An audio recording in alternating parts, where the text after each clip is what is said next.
The legal definition of lynching is when 3 or more persons, which constitute a mob, put someone to death extra-legally without court sanction, without legal sanction, and they do it for the purpose of tradition and or whatever their version of justice is.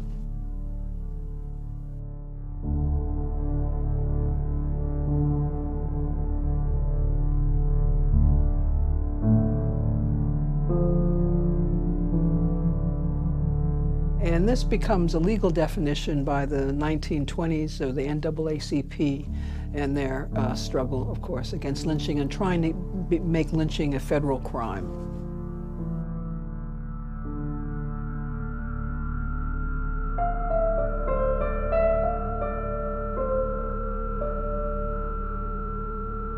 Lynching actually begins in the Revolutionary War years. And it's named after the brother of the man who founded Lynchburg, Virginia. And lynching took place, this is extra-legal justice, in quotes, takes place during that period of time because it's not too many courts. It's sort of difficult to get to them. This is a period, the British are also in place in many places in the South, and so it becomes very dangerous to move around. And so this is a form of justice, of local justice that is not condoned by a formal court.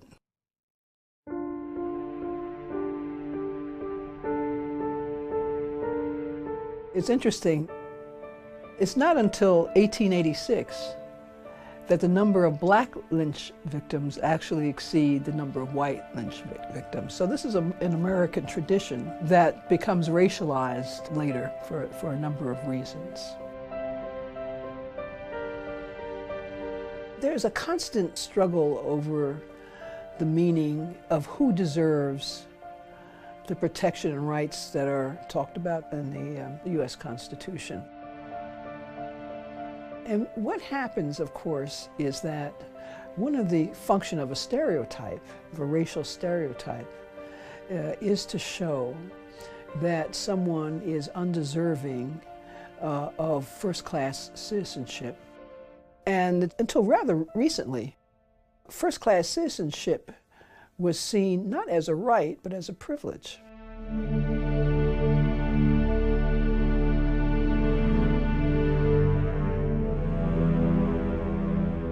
And it was a privilege accorded to those with a particular character and who lived their life in a particular way and had the honor that you are talking about.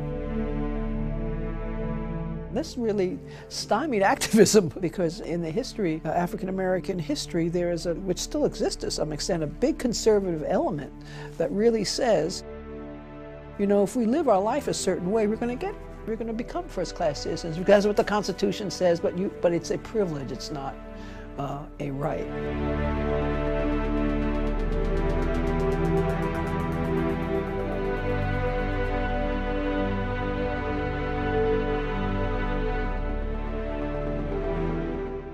In the late 19th century, an evolving scientific theory claimed that human beings could be categorized and ranked by such constructs as social standing and group affiliation. Drawing on Charles Darwin's theory of biology that the fittest will survive, this science, called social Darwinism, perpetuated various myths about how societies evolved. One particularly destructive myth was that black people were inferior to white people. And therefore, there was a justification to suppress their advancement in all areas, lest the society as a whole be brought down.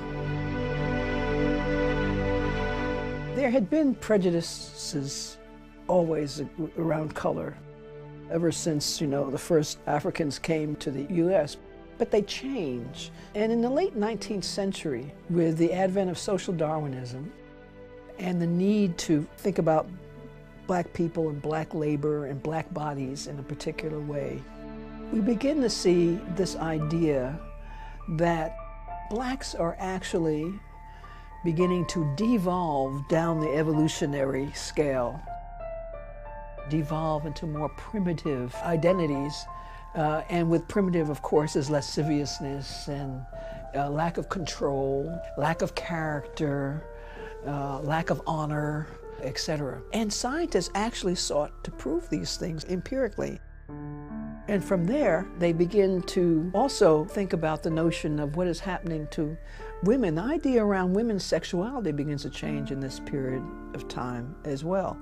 This need for this passionless sort of idea of white women who need to maintain their purity and the purity of the race, which is one of the fears, the bugaboos that come up around interracial relationships and this charge of rape. While there was no shortage of reasons for discrimination against black people by white in this period, the emerging myth of the threat of the rape of a white woman by a black man became a tense focal point, and the often false accusation of rape the chief justification for lynching. One person of the period to expose this destructive myth was black journalist and anti-lynching activist Ida B. Wells.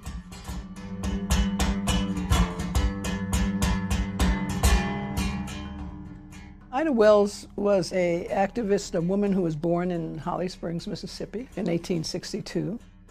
And in 1892, a very good friend of hers was actually lynched in Memphis, Tennessee, by the name of Tom Moss and two other men along with him. And what she begins to understand is that lynching is really taking on a new kind of face, quite literally. That blacks are being victimized now in greater numbers.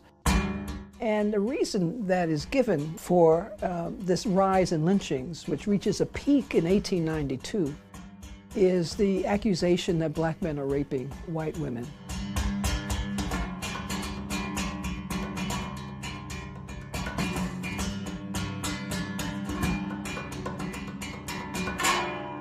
And she says it's new because there's no history of this in the numbers that people are professing. She knows that Thomas Moss certainly hasn't, and there's a whole history, there's a reason why he was lynched. He was actually competing successfully with another, with the white store owner.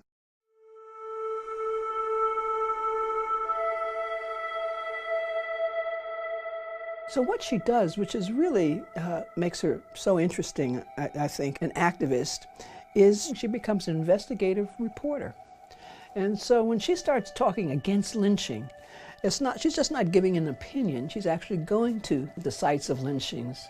She's using statistics that other people also use to disprove the idea by simply finding out instances when there was a charge of rape that often they were just consensual relationships between black men and white women.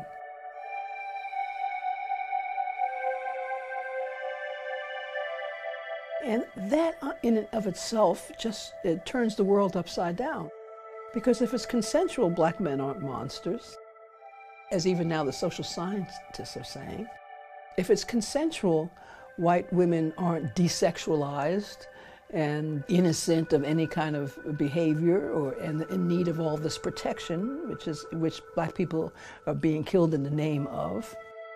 So it's a notion that really involves all of them, and they're all often dependent on the other and defined in opposition to the other. You can't have white people if you don't have black people, right? With all the characteristics that are also defined in opposition to one another. I mean, this is one reason why you have to have lynching, that even segregation, there's too much equality. I mean, you have to have something that really distinguishes white people from black people. And having black people be lynch victims and white people are able to be the spectators, now that's different. Now that is a difference that is consistent.